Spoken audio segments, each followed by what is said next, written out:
नमः सर्वेभ्यः हरि ओम् अद्वैतचिन्तनवर्गे सर्वेषां स्वागतम् वक्रतुण्डमहाकाय सूर्यकोटिसमप्रभा निर्विघ्नं कुरु मे देव सर्वकार्येषु सर्वदा शङ्करं शङ्कराचार्यं केशवं बादरायणं सूत्रभाष्यकृतौ वन्दे भगवन्तौ पुनः पुनः ईश्वरो गुरुरात्मेति मूर्तिभेदविभागिने व्योमवद्व्याप्तदेहाय दक्षिणामूर्तये नमः।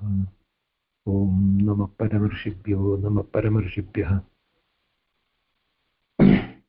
नयना भगिनी शान्तिमन्त्रं वदतु।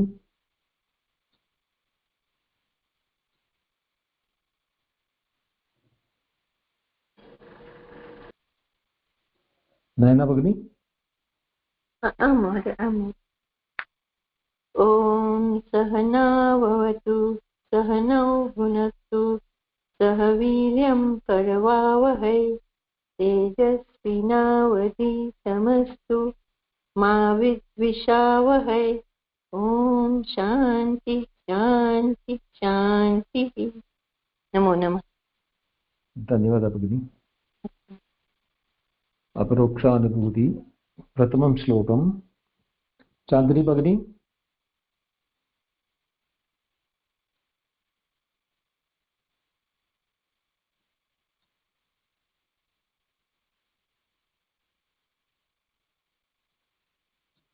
अस्तु ललिता भगिनी, can you see the screen?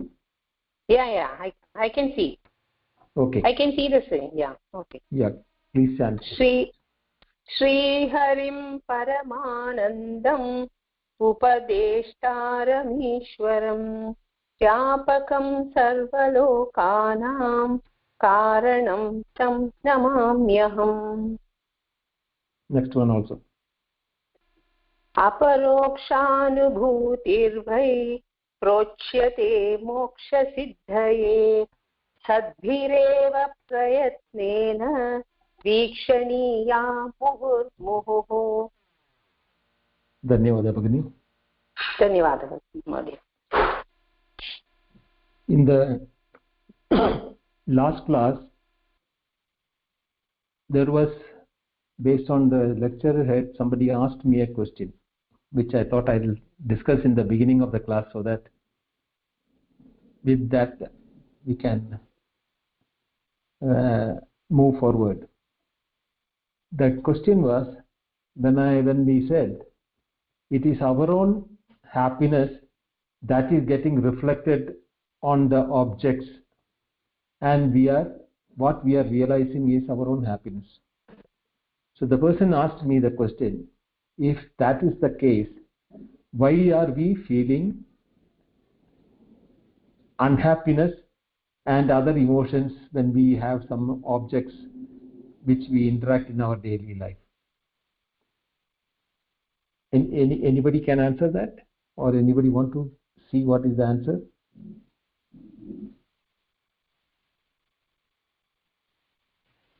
That feeling also is from us only, Mahodaya. That's whether it's happiness or dukkham, whatever it is, it's generated from us only. The object as per se is not giving us any happiness or dukkha, but it's the feeling in us which is creating that. The same object might give happiness to someone, the same object might give a dukkham, a feeling of sadness to someone else. So it is inherent in us, not in the object. Right. What do you say, Shobha Bhagini? What is your take on it? Yeah, that is correct, Mahodaya. Because objects as such don't have any emotions. It is our own perception. It is the perceived happiness or unhappiness with any given object. And that happens according to our own state of mind when it comes to vasanas and the three gunas and our own prarabdha and all that. So one object can bring happiness to one, and the same object can bring unhappiness to another, be it a person or a incident or any perception that may be. Okay. Chandu Mahodaya, what is your take on it? Samoda, I agree with Bhagini. Like it's anand or happiness is not coming from the object, but I cannot say whether it's like a sense happiness or it's atma happiness. Really, I cannot distinguish, or I'm not able to explain that one. But yeah, definitely, it's not an object which gives a happiness. Thank you. What about Lilita Bhagini? Your view on that? Yeah, see, actually the real happiness is not in the external materialistic things at all. It is the inner happiness, and we ourselves are happiness personified. So there is no question of seeing happiness out. It is in inner happiness which matters. Yeah, then why do we feel sad or sorry, or some objects or some incidents give us unhappiness or sorrow? We are not supposed to be feeling sad or happy at any. There should not be any. Nothing should affect us. Come what may, like that is the stage we must reach. Try to reach. Okay. Chandini Bhagini.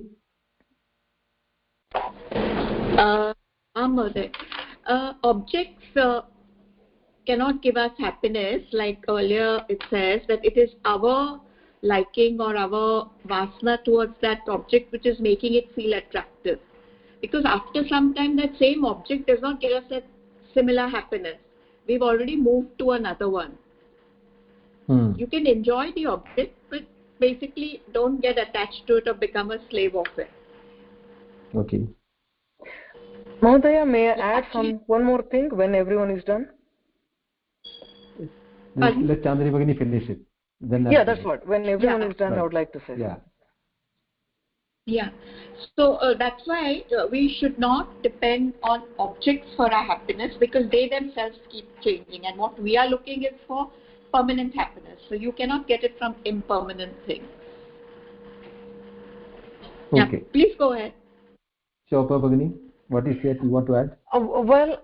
Basically, at the root of it all, it comes from this feeling of separation from the Atman, Brahman, that we are separate from Brahman. So that is the root cause of all of this. So when we attain to that state where we see that we are Brahman, we live as Brahman, then everything will be within us, and there is nothing that will make us happy or unhappy. Okay. Now the word which we discussed was based on the Vaishiga Jadavat. We based from where the topic came, how the Vishayika Jada can give happiness or sorrow. Happiness and sorrow, as what we perceive in our day-to-day experience, is a relative impulse felt by the mind, and that is not the Swarupa Ananda. Now the Swarupa Ananda cannot be depending upon either the subject or the object, because it is a nature. Like it is the nature of the fire to be bright, light and heat, or any object like the space to be, akasha, space, occupying everything or giving space for everything also. That nature is what is, and it cannot be experienced as an experience per se. At the same time, what we perceive as happiness through the objects and reflected as happiness of our, because of the Upanishad Vakya, Atmanastu Kamaya Sarvam Priyam Bhavati. it is because of your Atma is dearer to you, everything becomes dearer to you. That in that statement, there is two hidden meanings lying in it. One is that Atma and Kama. Now, Atma cannot have Kama. Atmanastu Kamaya Sarvam Priyam Bhavati. Right? Atma is a Swarupa, and Swarupatvam Asti Chet. When there is in Swarupa, there cannot be a desire, because desire can happen only for things other than itself. So that being said, the Atma Sukham cannot be desired if one knows what is the Atma Sukham or what is Atma Sukham means. What happens with the object giving happiness and sorrow is basically it is our mind which is playing the game with the Kama. What is desired when we attain, we feel happiness. The happiness what we feel is not on the object, as you all said. It is felt inside. What happens at that time is that the Kama which was disturbing in the mind subsides because it has met with its goal.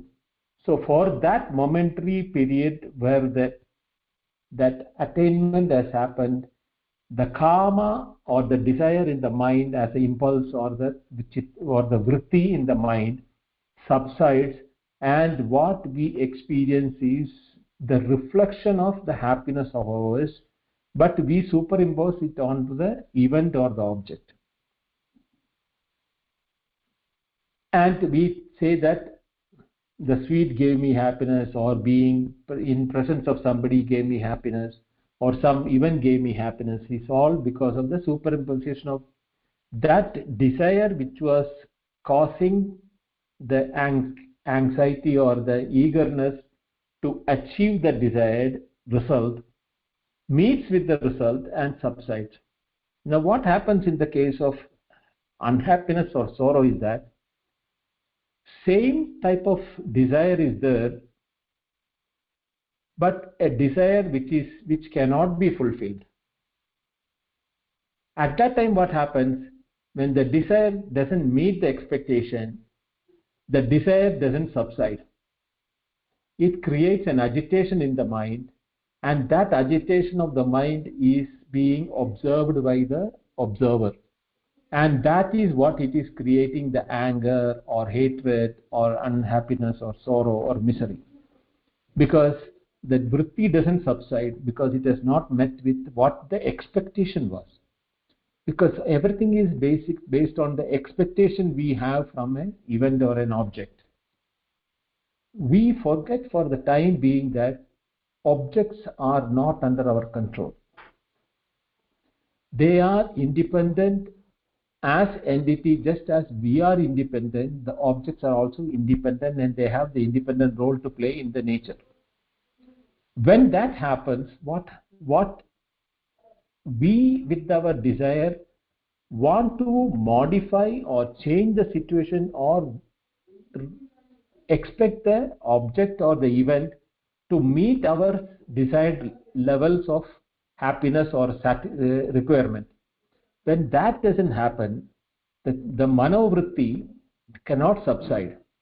It keeps agitating in the mind because it has not met with its goal. This is the time when the sorrow is being felt. Actually, the experience is not of the sorrow of the object or the event. It is the sorrow or the unhappiness existing in our mind that is being experienced. So that can be only understood and reduced only if we accept that expectations or the desired result to change the object or the events outside the world is not the way to meet with happiness. Things will come the way it has to come. If you touch fire, it has to burn you. Same way, if you touch ice, it will chill your skin. So objects per se has got their own nature to behave as per the creation. But if we want a event or an incident to result in our happiness, but our expectations are not as per the result which can be given by the incident, we become unhappy. Is it now understood? The difference? Mahodaya, can I ask a follow-up question on that? Sure. Okay, if you're saying there's a vritti which is created when you see an object, right? But if you maintain that self-composure and you don't have a desire and you don't form a vritti, is it the complete bliss, or what is it exactly? You say when the desire is fulfilled, the vritti is satisfied. So where is the happiness coming from? Is it your Atmanandam, or what is it? Where is it being generated? It is not generated. That is what the beauty is. It is our Swarupa. Oh, astu. When the vritti obstructs it from being experienced, whether it is a good desire or a bad desire, when that obstructs, we have, as Shobha Bhagini said, a dichotomy or a dvidiyatvam. Other than me, there is something. That feeling which comes is the one which is creating that vritti, and that vritti is obstructing. Actually, that vritti is what is being observed, not our nature by se. Yes, now that's true. That is what it is called niratishaya sukham. So sukham, anandam, all these things are interchangeably used, but we cannot draw a line saying this is sukham, this is anandam. But anandam is normally when there is no atishayatva or ups and downs or comparative nature of sukham is called anandam. And when it is having upper and high and low, beginning and end, and all those things, it is not anandam, it is vaishihika sukham. Depending upon the object, the presence of the object or the absence of the object or the event, incident will give us happiness or sorrow. Oh, astu. Okay, fine. So you mean to say a person as jnani does not have a vritti generation in his mind? That it what it means?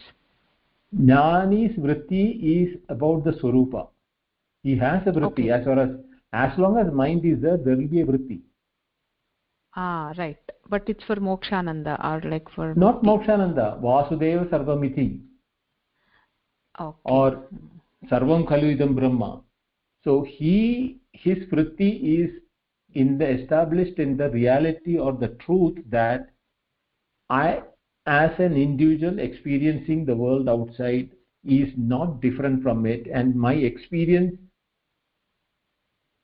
of the world as separate and me as separate is due to a maya, or what you call illusion created by my mind. Just as in the dream we create a world and we ourselves feel separated inside the dream as an experiencer and objects, the supreme Paramatma or the Paramananda Swarupa in the waking also creates a world. Yes. And the Paramatma is the one which is the objects as objects and as the individuals who is experiencing the objects. Both are that only. Right. Okay. So ayam prakriya, maya upadhi is a Paramatma. Same thing when it comes to avidya in the jiva, we feel the separatedness. Right. Okay. But as a creator, he knows both are not different from him. And when we use these words of English in English, creator and created and all, there is a lot of misunderstanding that can take place. As somebody is there as sitting as a creator and creating. No. It is the awareness itself creating the awareness, differential awareness. Like the sea itself is creating the waves and the froth and the bubbles. So as long as the mind is there, there's a vritti. That's what you meant to say, right? Yeah, mind, as long as mind, that, see, my guru used to say that you can put off the fire only where there is fire, no? Okay, astu. Right? Yes. So Yes. the vritti, which is the fire, can be put out only where the vritti is there. That vritti, when you disassociate from the vritti and look at it as a sakshi, then even though it moves, it is like the mirage moving. You know it is not water. You don't get enticed by it or tempted to go towards that water for drinking or meeting your thirst. Same way, our vrittis will continue to happen, but you will be observing the vritti as that of mind, but not as of mind. Today we associate ourselves with the vritti. We become happy, unhappy, sorrow, and all our association with that, even the deha, what you said about in the first class, about the feeling of the body with the skin level is because of the mind associating with the skin level, body level. But in the same time, when the mind is disassociated from the body level, in the dream, it can go to USA or China or Russia or any country without any problem. There is no identification with the skin level body, right? There also you have the experiences. So that is all. That is a nidra vritti. In the jagrat vritti, we have the intellect to disassociate it from our vritti. That is where the buddhi comes. So chitta shuddhi or buddhi shuddhi, what we talk about in the Advaita requirement is mainly from that point of view, that one who has sharpened his intellect can disassociate his own mind functioning with his intellect. It is just like watching your own thoughts. You know that when a thought is happening, you can stay away from your thought and observe your thought, how thought is moving. But in the normal sense, what happens is we associate it with our thought, and what the thought wants us to do, we do it. But at Jnani, what happens is he is all the time established in the intellect, looking at all thoughts at the same way, without any affection or hatred. Shitoshna sukha dukkeshu. Samadukkham. Right? Samadukham. Yes. Samadoshtasma kanchana. All those things because of that only. That knowledge comes in, and that knowledge is like the 10th man's explanation. The moment you hear it, you are the 10th man, there is nothing more to be done. But lot of people still have the misconception that even after studying Vedanta and Upanishad, you have to do a lot of acrobatics of yogasana, meditation, all those things. But that all will give you certain discipline in life, no doubt about it. It's not futile. Every work, every action has got a benefit in its own way. So it is not that it is not good or bad. It has got its own merits for doing it. But that is not what Advaita is talking about. Advaita is talking about using your nididhyasana, nishchidatma buddhi, to disassociate yourself from the fluctuating or thoughts which is taking you along with the desires into the world outside, to engage with it. That is where the difference will come. And once that knowledge is, you are established, like how you are a human being, how you are a male or a female, you don't have to remember all the 24 hours or the waking or everything. But whenever that is there as a what you call undercurrent in our existential reality, whatever happens on the top of the mind doesn't affect it anymore. Yes, Mohdaya, that answers my question. Dhanyawada. Dhanyawada. So now this, we'll get into the second sloka. Aparokshanubhuti vai prochade moksha siddhaye sadbihi eva prayatnena vikshaniya muhu muhu. Basically, this sloka is what Vidyaranya Muni in his commentary has mentioned as Anubandha Chatushtayam. What is the Anubandha Chatushtayam? For every Grantha, there are 4 limbs which are important for the Grantha to be called a beneficial Grantha. Basically, they are Vishayam, Adhikari, Sambandham and Prayojanam. That is, what is the subject it is dealing with, and for every subject there is a basic qualification what is required for that subject to be understood. Like in our normal life also, whether physics or chemistry or biology, there has to be a certain level of quality of the adhikari of the student, because of which we get admission. Otherwise we are called admissions is not qualified. Same way here also Vedanta also talks about the adhikaritvam and vishayatvam. What is the vishaya that this grantha is going to talk about? What are the qualities required for the adhikari? Then what is the relation between the adhikari and some vishaya? Suppose the adhikari is for music, he cannot be sitting in a zoology class, right? So there has to be a sambandha between the vishaya and the adhikari, and what is the way the sambandha matters. And as in my first day lecture, prayojanam anuddishya namanto vipravartade. Without any fruitful effort, result, nobody is enticed to take up a study. So what is the prayojanam for an adhikari for studying this vishaya, and how he can relate himself with the vishaya is what is explained in this sloka. Indeed, those who are established in that truth, the immediate knowledge explained for those who want to attain self-realization by their own effort, should we scrutinize the statements of the Acharya again and again. Now from this class onwards, what I decided is that I'll do the Padachedam and make it available so that we can save time. Otherwise, it is dragging for long. So I have made this as last class what we read, the Padachedam. I have done it, and in the next slide we will go to the meanings for Idani Prekshavat Pravurtaye Anubandha Chatushtayam Darshayan Swachakirsitam Pratijanite Aparokshaha iti.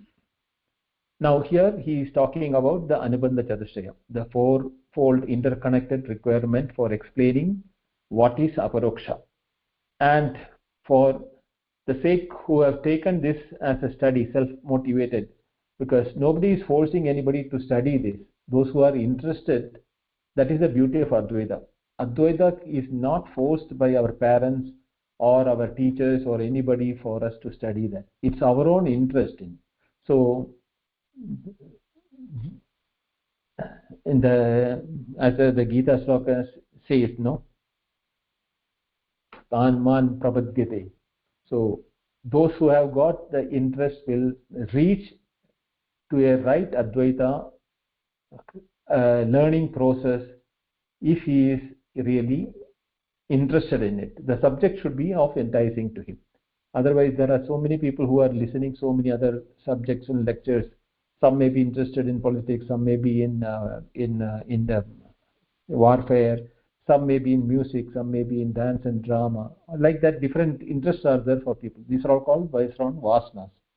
Vasanas are impressions which we have created over our own thought processes. Now here the why iti avyayena vidvat anubhavam pramanayati tat achayama yartha. Here the why is a avyaya padam. By using that why padam, Vidyaranya Muni says that vidvat anubhavam pramanayati. That is, a person who has already experienced or has achieved his goal is the one who is telling this. So he is authenticating by means and is achayamaha. Achayama means is praising it. Pujyate, pujayate. This statement of Aparokshanubhuti. vidvat anubhava prasiddhaya tat त्वमस्यादि महावाक्य श्रवणजा प्रत्यगभिन्न ब्रह्म विषय अनुभूति अक्षण इंद्रियाणां परम अतीतं न भवति इति. Now vidvat anubhava prasiddhaya, why is avyayam anubhavam pramanayati? Now that vidvat anubhava prasiddhaya tattvamasyadi vakya shravanaja. Now how does that, now tattvamasi and etc., the Mahavakyas from the Shastras have been proclaimed by Anubhavastha Sadbhihi Munehe. So it is their Anubhava Vakyam which is being proclaimed through the Upanishad Chandavat. So in that, what is being told is being passed on by generations to generation by Acharyas who have pursued that path and also has vouched their own personal experiences as it is something possible to achieve. So their pramanam is aptavakyam for us. So only that pramana, if it is indriya pramanam, it is called pratyasha, anumana, upamana, shabda. Now shabda pramanam is considered as one of the most acceptable pramanas for the Indian philosophical system.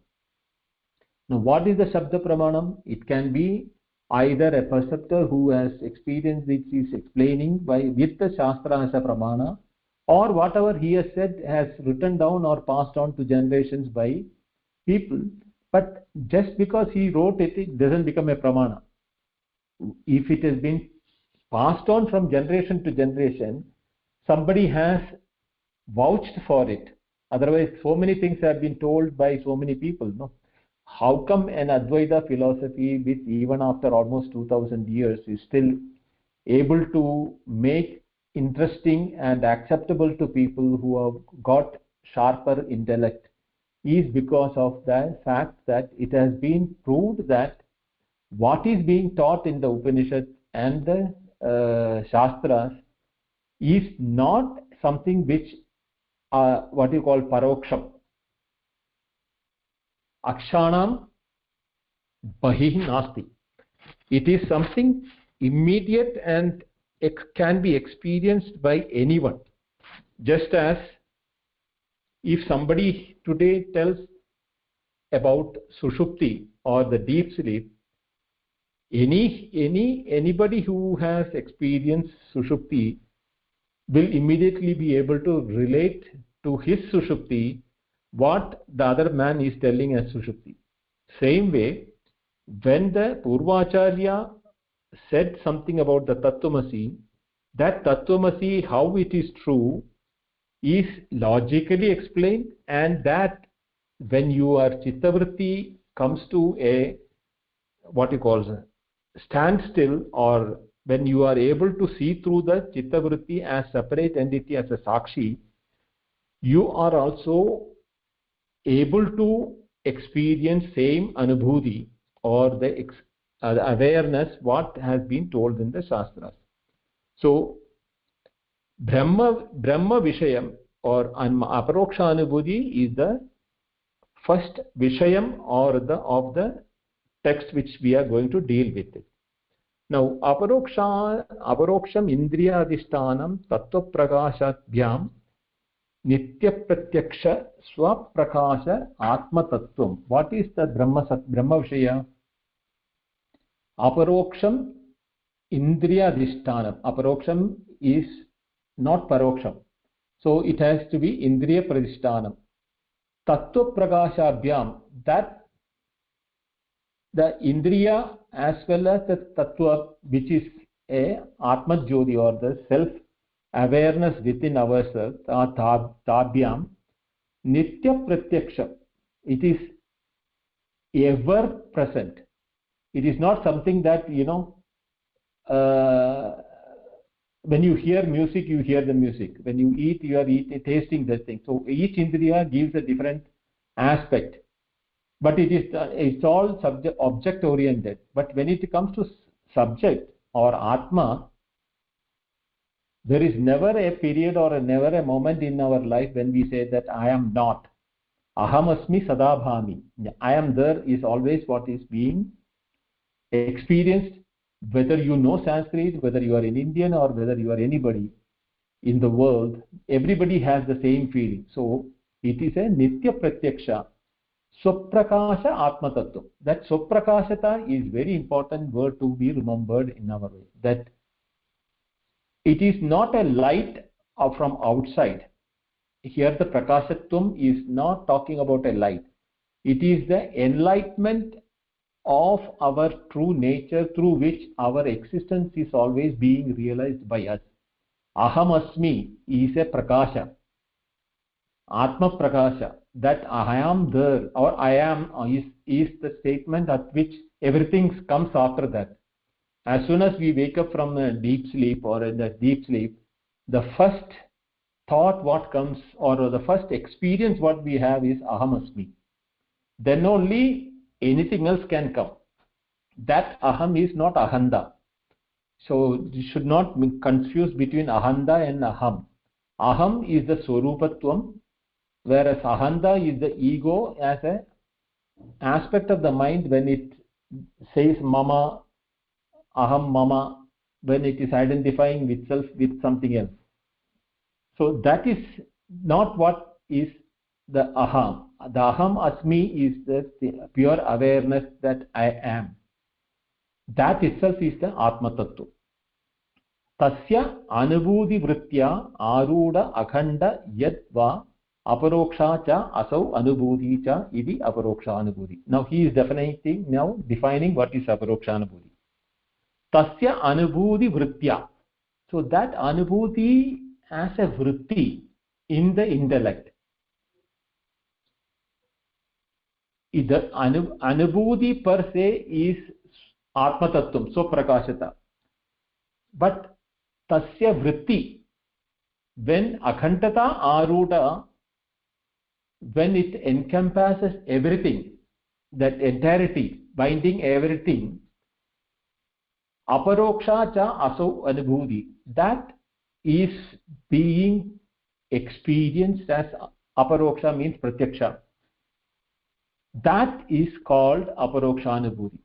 So it is the vritti of ahamasmi when you become aware of that. That is called aparokshanubhuti. We normally do not give importance to the fact that I am is the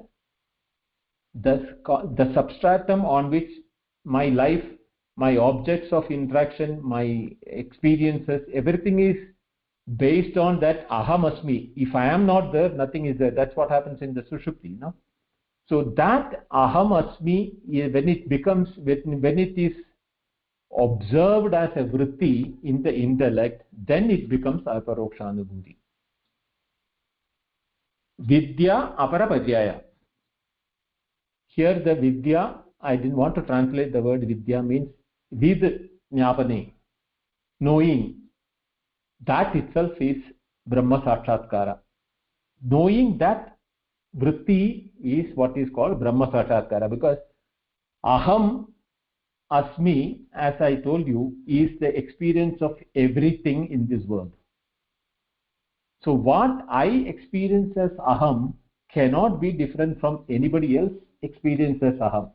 Because whenever we interact also unknowingly, without any Brahmatjnana or Atmatjnana, when each one of us say, I came late or I had food or anything, there is a underlying I which is being taken for granted or not being separately discussed at all by each and every one of us.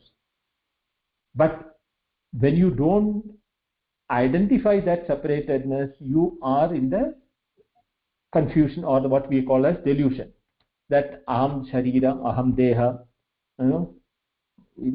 idam mama, all those thoughts are because of that aham is being identified by the body. But when you identify that as a vritti, then that becomes a jnapanam, vijnanam or vidya, which itself is called Brahma Sakshatkaram. तत् साधनग्रन्थः अपि उपनिषच्छन्दवत् अपरोक्षानुभूतिशब्देन उपचर्यते झटिति अवलोकमात्रेण एव उत्तम अधिकारिणां ब्रह्मसाक्षात्कारकारणं ग्रन्थविषया इत्यर्थः. Now he is making that for the uttama adhikari. Now he will define about the adhikari separately there, but brahma satkaram karanam grantha vishaya ityartha. So the grantha vishaya is brahma sakshatkara or vidya apara paryayah. So that aparokshanubhuti is itself is brahma sakshatkara. This is the grantha vishaya. Anena nitya aparoksha brahma tattvam visheshah yah darshitah sa prochyate prakarshena tat tat आशंका निराकरण पूर्वकं सिद्धांत रहस्य प्रदर्शन रूपेण उच्यते कथ्यत इत्यर्थः अस्माभिः पूर्वाचार्यै इति अर्थवत् अध्याहारः. Now he is here asking to us to do the adhyahara of पूर्वाचार्य kathita or uchcharyamana chanda upanishad vakyani. That knowledge what is being transferred to us from the Purvacharya. What is Nitya Paroksha Brahma Tattva? That Vishesha Jnanam, that is what is called Prochyate Prakarshena Tattat. And how does it do this? Ashanka Nirakarana Purvakam. By totally removing the Ashankas, all the doubts. I told you there are three types of ignorances. One is not knowing it, it is called ajnana. Knowing it as something else is called viparya. And the third one is samshaya, whether it is this or that. Ubhayakodi jnanam is something what is told. So ashanka can be in any of the three forms. Tasya nirakarana purvakam siddhanta rahasyasya prakashana rupena uchyate. So the siddhanta is being explained by the Purvacharya Vachana Chanda Upanishad vat Aparokshanubhuti shabdena upacharyate jaditi avaloka matrena eva uttama adhikarina. It is instantaneous, like the 10th man example. Jaditi avaloka matrena, if you are really concentrating and understanding the explanation that is being given in this thing, and if you are an uttama adhikari, there cannot be time difference between what you hear in your ears to what you are experiencing from that, because ashanka nirakarana purvakam, because all sorts of ashanka is being removed by explanations in the text. So that is what it is in the first two aspects, that is Vishaya and Adhikari. Nanupraya, I'll read the next district, that's better. Nanuprayaha prayojanam anudishya namantobi pravartata iti nyayat na arambaniya grantha iti ashankya prayojanam aha moksha siddhayam iti. Now, as I told you, there has to be a fruit of any action. So why should I study the book?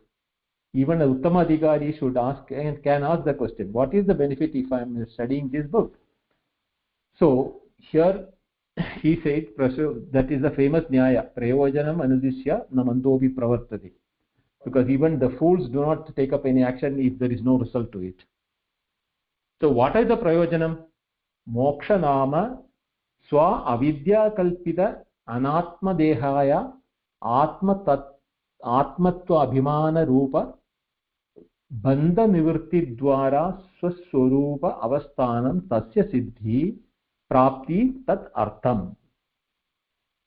Now here they are using the word moksha in the Muni. And what is moksha? Swa avidya kalpita anatma dehaya. Because of the avidya, we are superimposing anatma deha as atmatva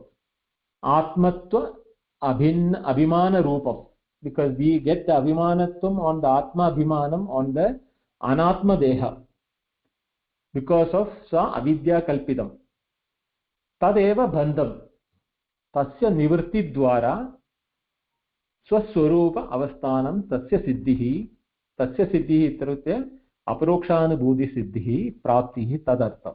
Now this is the prayojanam of the in the book. What is it? Bandha nivritti. And bandha nivritti is what? Anatma deham atma iti manyate chet muhyande jandavaha. So that moham, what is being created because I am the body, that is being, that entanglement of the identification with the body as I am, that bandha nivritti is moksha. And while doing that, what happens is the swaswarupa avasthanam. Then we, at that time, what happens is, when you detach yourself from that I am the body, there is still the I am. Where does that I am established? Swaswarupa avasthanam. That is the swarupa in which it is being explained. That time, whatever the vritti of atma is being explained, that is aparokshanubhuti. Right? Anena sarvan artha nivritti dwara paramanandam avapti rupam prayojanam darshitam kim lakshana aparokshanubhuti sadbhihi sadubhihi nitya nitya vastu vivekadi sadhana chadushtaya sampannaihi mumukshubhi ityartha. Now here he is calling the qualifications, what is required for the adhikari. Sarvan artha nivritti dwara paramanandam avapti rupam prayojanam. Prayojanam is, we read in the previous line, that is bandha karanasya nivritti, bandha nivritti eva using.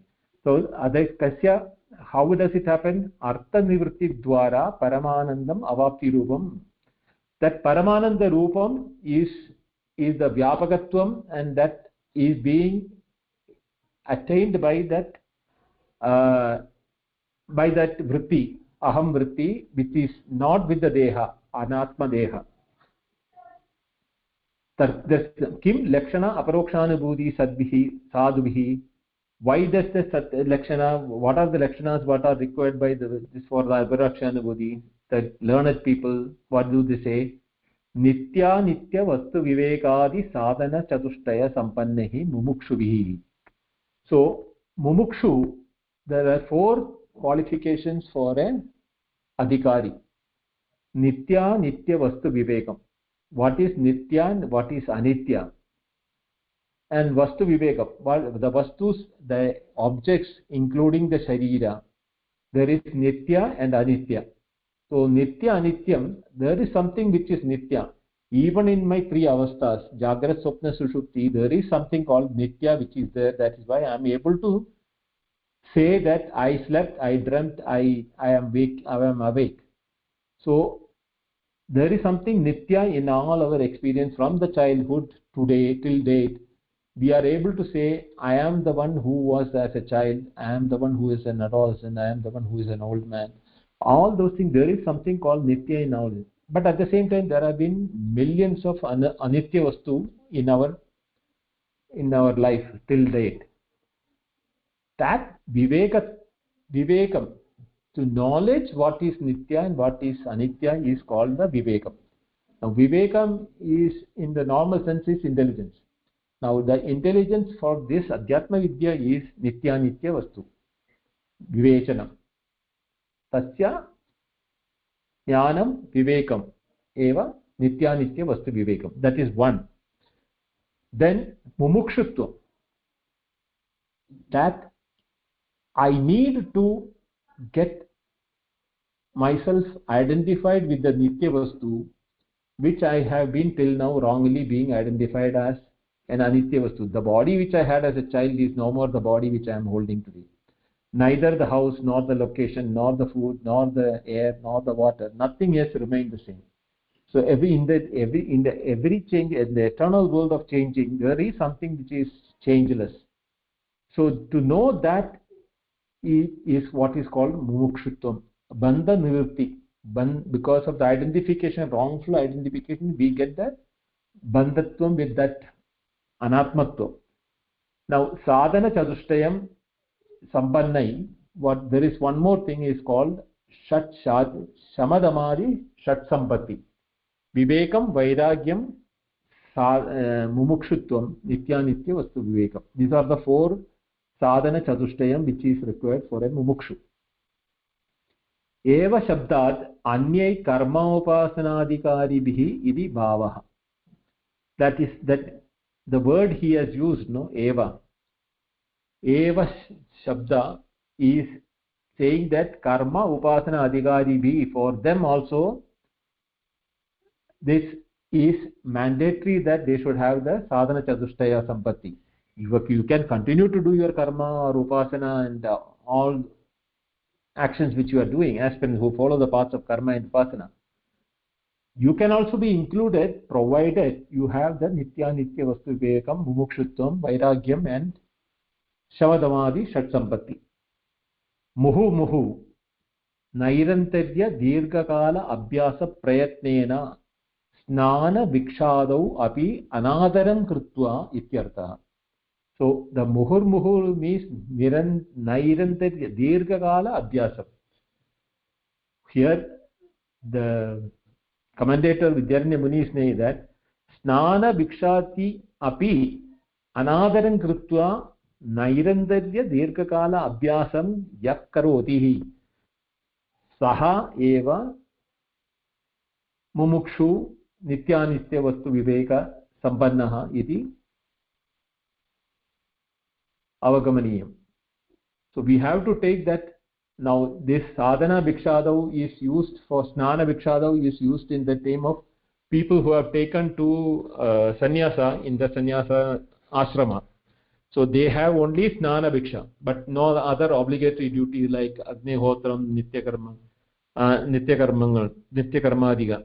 So even when you say that, even people who have taken to sannyasa snana bhikshadau api, you have to be sadhana chatushtaya sampanna with mumukshutvam for this knowledge. Right. Vikshaniya gurumukhat avagatya vicharaniya anena mumukshuhu adhikari darshitaha. So gurumukhat avagatya jnatva vicharaniya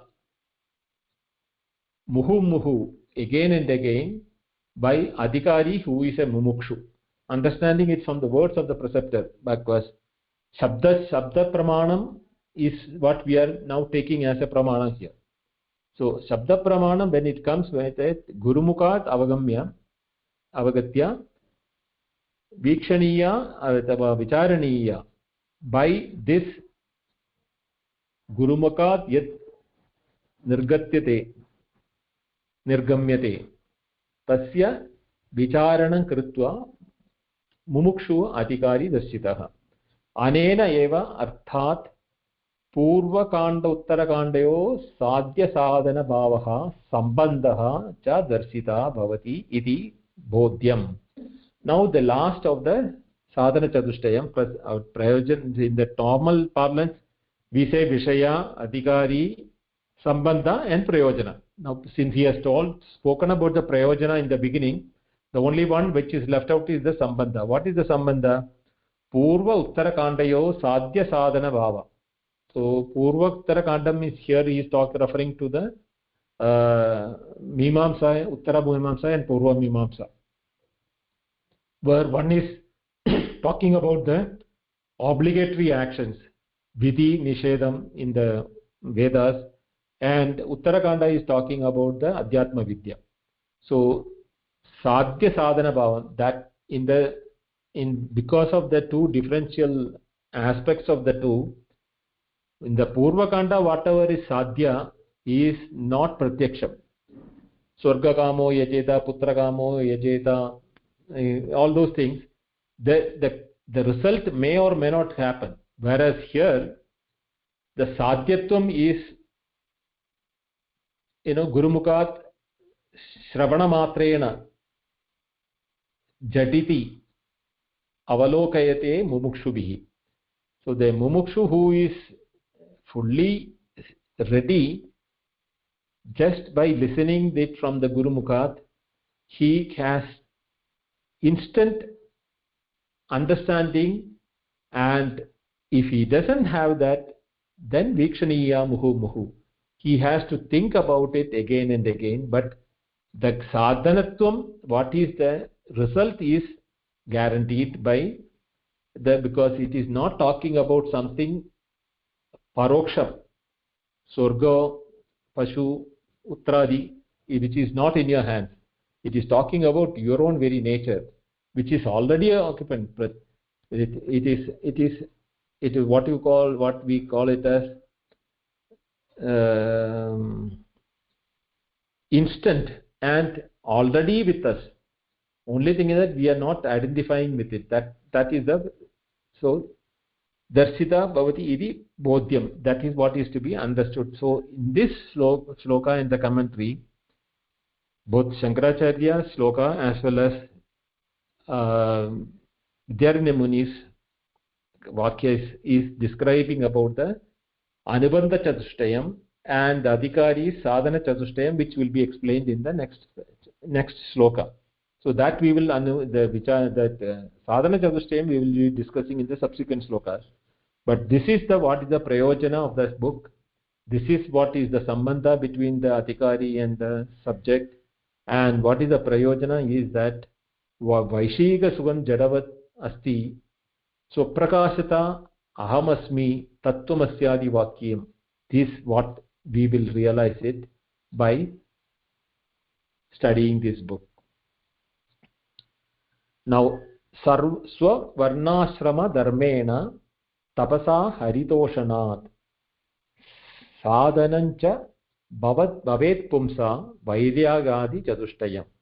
Now this is the third sloka which is talking about it. Is that Swa Varnashrama Dharmena. Whatever is the ashrama dharma of that, and Tapasa Haritoshanat by Hariposhanat, and the Tapasa here the Tapashana is Vikshaniya Muhu Muhu. We have to analyze that. That is the tapas here. Vaidyagyadi Chatushtaya Sampannaha Pumsaha Bhavet. He will achieve this. That is what is in the third sloka, which we will take it up in the next class. Any doubt or any questions in this class or whatever we have told till now?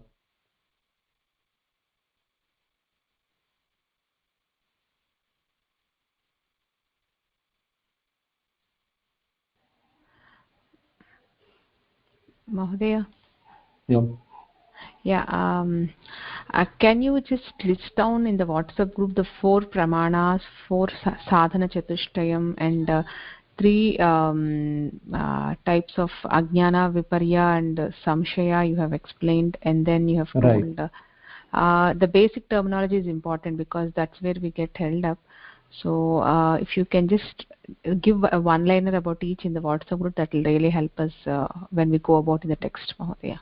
Yeah, I can. I'll send the the technical terms and their meanings in the WhatsApp. Okay, yeah, that's what I think so. Otherwise, it's clear for me. I don't have any such doubt as such.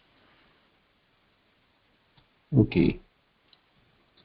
Lalita Bhagini, Chandu Mahodaya, Nayana, Shobha, Chandini. Not at this time, Mahodaya. I'm going to study this again, and if I have any questions, I'll ask in next class. Oh, sure, please. No question, Mahodaya. No question.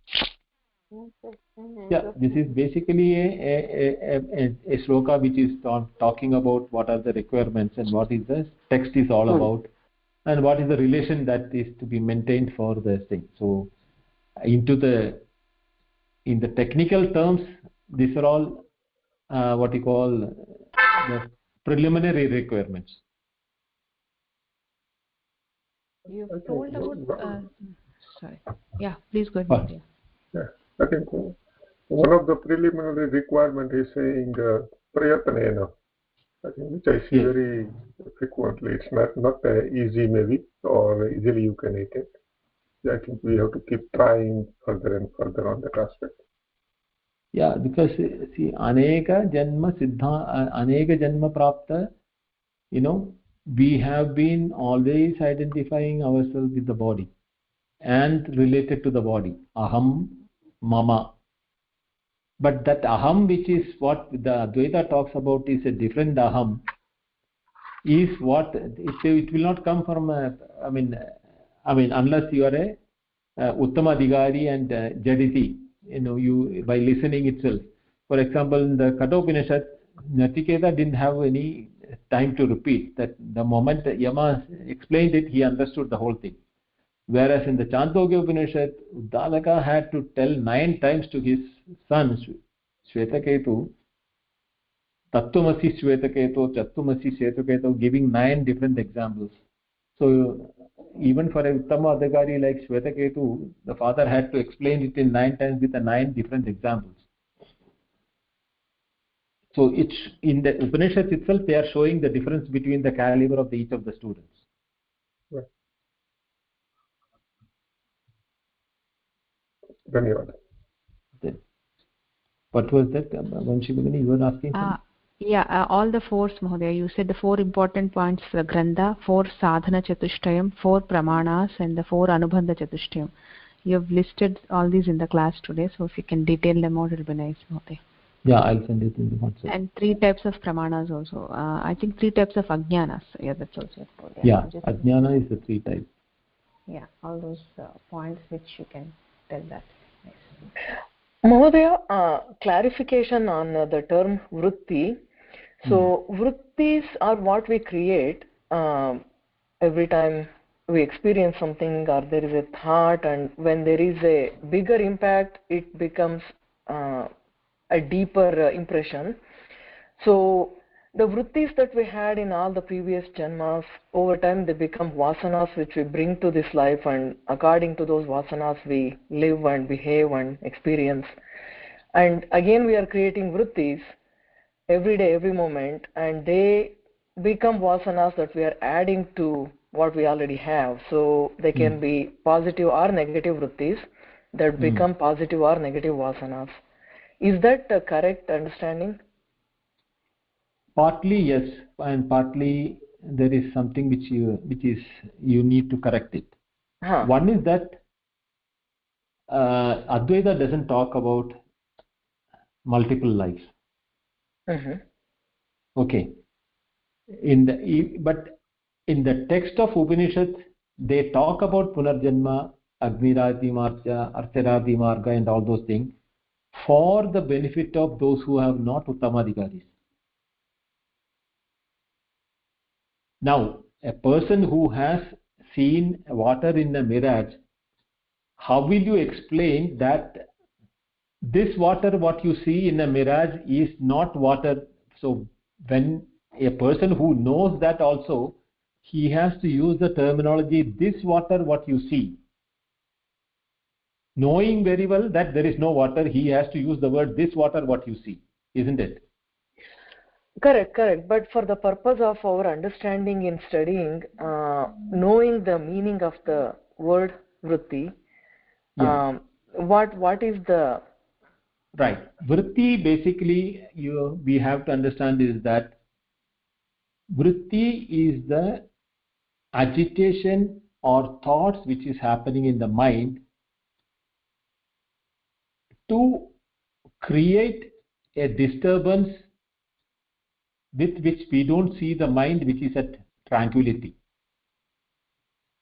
Vritti, when it is totally subsided, the only way which we know about it is in the sushupti, when the vritti is not happening. Even the aham vritti is not there. You don't even know that you are aham at that time. But those who are practicing deep meditation, they observe the vrittis which is happening in the meditation by associating themselves as a sakshi to the vritti, but not like how they do it in the sushupti. Tebhyo vilakshana sakshi, jagrat swapna sushuptishu vritti rupena yat vartate tebhyo vilakshana sakshi. So in the Jagrat Swapna Sushupti, vrittis are being seen by as a Sakshi. That Sakshi association happens in the people who are going into deep meditation. Samadhi. That is Nirvikalpa Samadhi, not Savikalpa. Savikalpa is where there are 7 stages of Samadhi. Saptabhumi, they call it as Saptabhumi. So I don't know whether towards the end of this book he's talking about Samadhi and meditation. So that time we will discuss it in detail. But basically, to answer your question, vritti is there in waking as aham and mama. Everything is coming under that vritti. In the dream, there is a different type of vritti where that aham is different, the mama and my experiences are different. There also vritti is there. In the sushupti, the vrittis are not there, not even aham vritti. So when you say that the vasanas are created by the vrittis, where does the vasana get created and where does it store? If it is stored in the body, body is perishable. Along with the body, the vasanas also should go. But if you say no, the vasanas are being carried to the next life or the next janma, where is the substratum, or on which substratum can this vasana be etched or impressed upon so that it can be carried on? That question will come, no? So what happens is that Advaita says that this experience of vritti and the jagat through the body in waking is only an experience. It is not a life. So every morning when you are waking up is as good as we are taking a new life, because everything in the world has changed, including yourself. But we have an apparent continuity of things surrounding us, so we don't call it as a life separately. But if you scrutinize it in detail, the time has changed, the space has changed, every molecule on in and around us has changed. But it is just like that we feel the stationary earth we are walking on, even though it is rotating at 1840 kilometers per hour. We have an apparent feeling that it is steady and flat. Same way, the feeling that the life is, the morning when we wake up, the life is continuing from the yesterday, is a similar illusion. But life has changed, our experience has changed. We as an individual with the body, if you are identifying with the body has shred so many molecules of life out, living cells out, and fresh new life cells have come. The world around us has moved through space, so much of time, so much of space. We have nothing which we can relate to the time and space, which from the time we slept yesterday to the time we woke up in today. But that illusion, similar to the world, is flat and we are able to walk on it on the day and night. All these things are the same illusion which is keeping me thinking or you thinking that yesterday and today is a continuity. Vikshaniya muhu muhu. If you really scrutinize it, you will find that they have changed.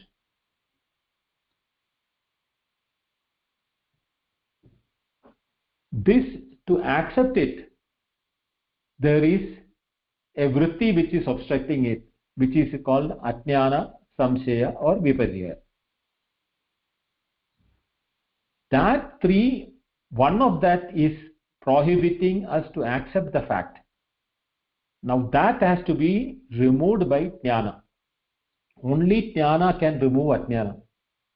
Just as darkness can be removed only by light. Ajnana is jnanasya abhava. even though it has got three forms like Ajnana, Vipadya, Samshaya. That is the three.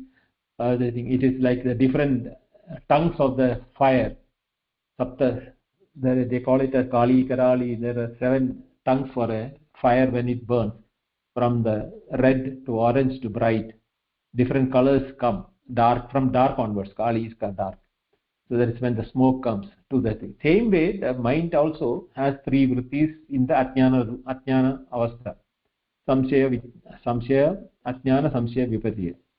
Now, this is because of the absence of the knowledge, or Jnana Abhava. So, Jnanam, when it happens, all the 3 will vanish at the same time. It is not that Vipadya will go and Ajnana and Samshaya will still remain. No.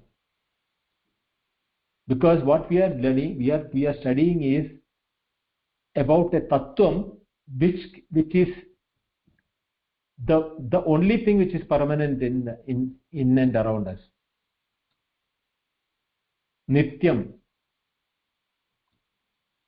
Right? Yes. Yeah. So I just wanted to be clear on the definition of that word. So going forward, it will be.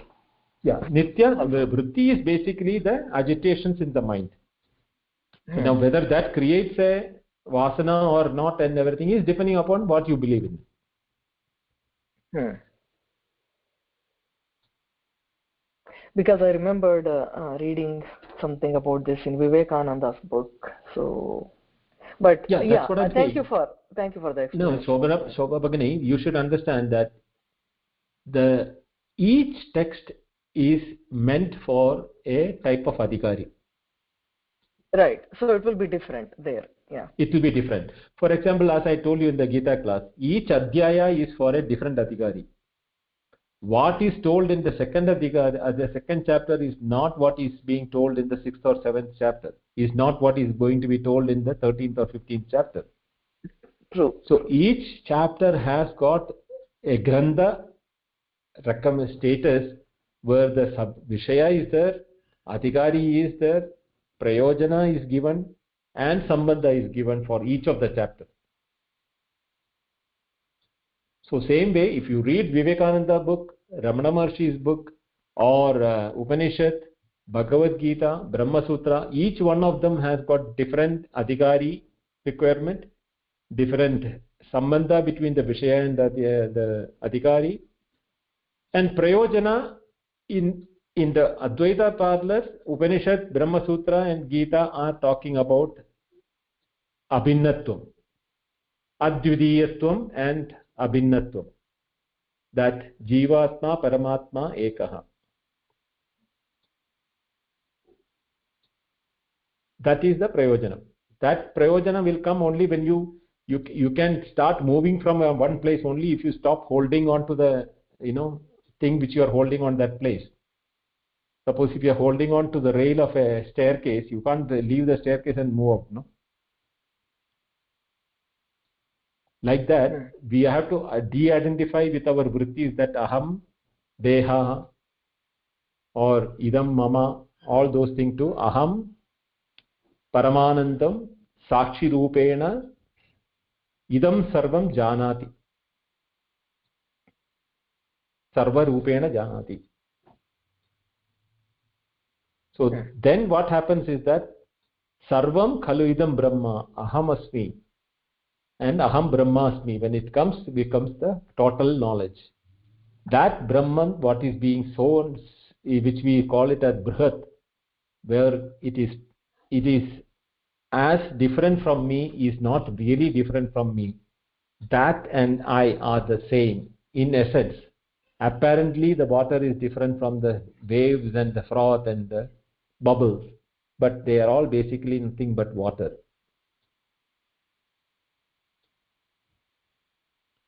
But water cannot experience it, no? But we can experience it because we have the intellect. Only through buddhi we can understand that.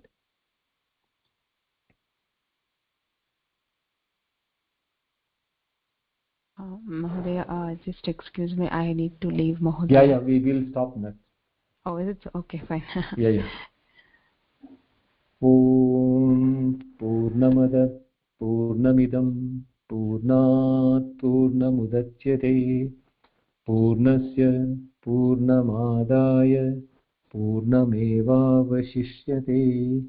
ॐ शान्ति शान्ति शान्तिः हरिः ओम् श्रीगुरुभ्यो नमः हरिः ओम् धन्यवादः।